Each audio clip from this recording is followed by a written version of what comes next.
Sudah 2 tahun aku menikah dengan Winda. Kini aku memiliki seorang putri namanya Akil. Kami hidup dengan bahagia. Ini semua karena Pak Rudi. Oh iya, Pak Rudi itu adalah bos di kantorku bekerja. Aku adalah sopir pribadinya. Ia sangat baik kepadaku. Ia sering memberi lebih dari gajiku. Suatu ketika saat itu bisnis besar berhasil sesuai harapannya. Sungguh aku tak menyangka ia memberikan sebuah rumah sebagai bonus bekerja selama 7 tahun ini. Pak Rudi emang baik orangnya. Namun aku kasihan padanya. Selama 5 tahun pernikahannya, ia belum juga mendapatkan seorang anak. Karena itu hubungannya menjadi kurang baik dengan istrinya. Ia selalu menyalahkan istrinya yang tak mampu memberikannya seorang anak. Setiap kali aku menjemput Pak Rudi di rumahnya, pasti pertengkaran yang kutemui antara Pak Rudi dengan istrinya. Apalagi sekarang Pak Rudi sudah ketahuan gonta-ganti cewek untuk menemaninya di sebuah hotel biasa aku mengantarnya. Hingga suatu ketika Pak Rudi terang-terangan membawa cewek ke rumahnya. Saat itu istrinya marah besar. Namun Pak Rudi sedikit pun tak menggubrisnya. Seakan-akan istrinya tak ada di depannya, mereka langsung aja masuk ke dalam kamar. Istrinya terus menunggu di depan pintu kamar. Sekitar 1,5 jam, baru Pak Rudi keluar bersama cewek itu. Dan Pak Rudi memintaku untuk mengantarkan cewek itu pulang ke rumahnya. Aku pun segera membawanya ke mobil dan mengantarnya pulang.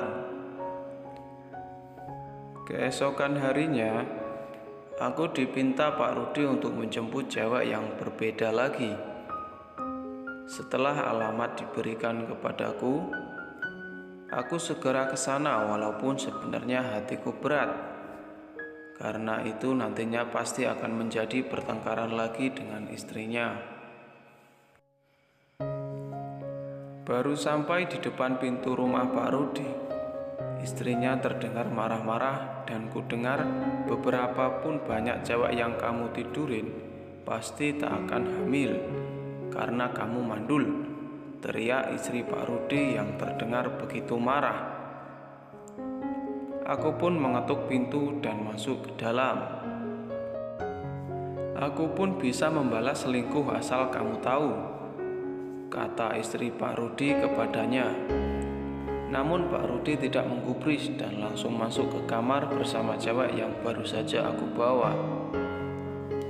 Di sini kulihat istrinya seakan tak berdaya untuk melawan selain dengan amarahnya. Tiba-tiba istri Pak Rudi memintaku untuk mengantarnya keluar. Mula-mula aku ragu untuk mengantarnya. Tiba-tiba ia teriak kepadaku, "Ini perintah." Aku pun takut dan segera mengiyakannya. Aku segera membukakan pintu belakang mobil, namun ia tidak mau duduk di belakang. Aku coba bertanya minta antar kemana, namun ia berkata jalan aja terus. Sekitar setengah jam perjalanan, tiba-tiba ia memintaku untuk memberhentikan mobil. Aku pun kaget di tempat yang sepi yang meminta berhenti. Tiba-tiba ia menciumku dan memintaku untuk mantap-mantap dengannya. Dengan perasaan gugup, namun ia terus memainkanku hingga terjadilah sesuatu yang tak seharusnya kami lakukan di dalam mobil itu. Setelah selesai, ia pun memintaku untuk mengantarnya pulang. Aku pun segera menginjak gas agar cepat sampai. Sesampai di depan rumahnya, Terlihat Pak Rudi pun sudah berdiri di depan pintu. Semoga saja ia tidak curiga dengan apa yang sudah kami lakukan. Kurasa ia cuek saja terhadap istrinya. Aku pun segera izin pulang kepada Pak Rudi. Ia pun menganggukkan kepala kepadaku. Keesokan paginya, aku pun kembali menjemput Pak Rudi untuk mengantarkannya ke kantor. Setelah pintu mobilku bukakan untuknya, tiba-tiba Pak Rudi memintaku untuk mengambilkan tasnya yang ketinggalan di kamar. Aku pun berlari masuk menuju kamarnya. Setelah tasku ambilkan, tiba-tiba pintu kamar ditutup dari dalam.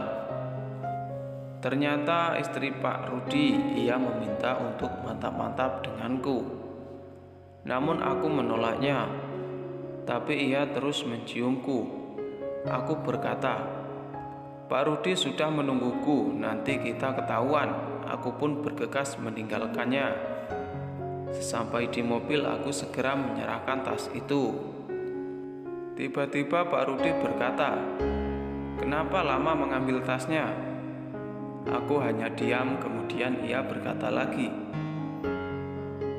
"Kalau mau bekerja jangan lupa bekas lipstiknya dihapus, nanti malu sampai kantor." Aku pun menjawab dengan senyuman, "Iya, Pak. Istri saya itu suka nyium saat saya mau berangkat kerja. Maaf, Pak." Setelah sampai di kantor, Pak Rudi memintaku untuk tidak menunggunya seperti biasa, karena hari ini ia lembur sampai nanti malam. Jadi aku dipinta untuk pulang saja. Dengan senang hati, aku pun meninggalkan kantor. Bukannya aku pulang, tapi aku malah menuju rumah Pak Rudi. Tak sabar rasanya ingin mantap-mantap dengan istrinya yang begitu cantik itu.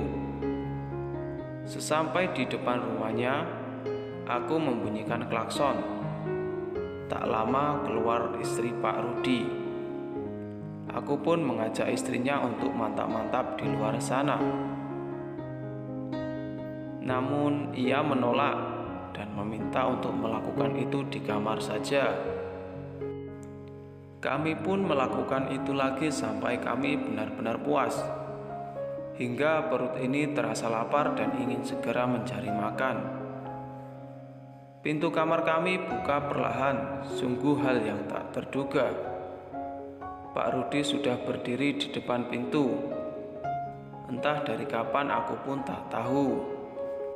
Teriak Pak Daniel kepada istrinya, "Cepat angkat kaki dari rumahku, dasar wanita murahan. Dan kau, tak menyangka kau berkhianat di belakangku. Kurang baik apa aku padamu? Sekarang kamu pergi dan jangan lupa besok temui aku jam 8 di kantor."